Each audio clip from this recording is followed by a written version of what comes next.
ওসমান হাদির ওপর চালানো গুলির ঘটনায় সবচেয়ে গুরুত্বপূর্ণ প্রশ্ন, হামলায় কোনো ধরনের পিস্তল ব্যবহার করা হয়েছিল। তবে এখন পর্যন্ত আইনশৃঙ্খলা বাহিনী এই বিষয়ে কোনো নির্দিষ্ট তথ্য প্রকাশ করেনি। তদন্ত সূত্রে জানা যায়, ঘটনাস্থল থেকে গুলির খোসা উদ্ধার করা হয়েছে, যা বর্তমানে ফরেনসিক পরীক্ষার জন্য পাঠানো হয়েছে।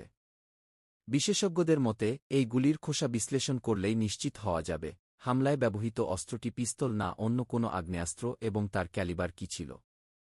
পুলিশ জানায়, ফরেনসিক রিপোর্ট না আসা পর্যন্ত অস্ত্রের ধরন নিয়ে কোনো চূড়ান্ত মন্তব্য করা সম্ভব নয়। কারণ ভুল বা অনুমানভিত্তিক তথ্য তদন্তকে বিভ্রান্ত করতে পারে।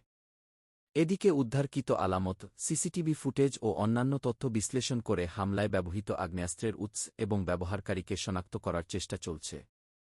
ফরেনসিক রিপোর্ট এলেই এই বিষয়ে বিস্তারিত জানানো হবে।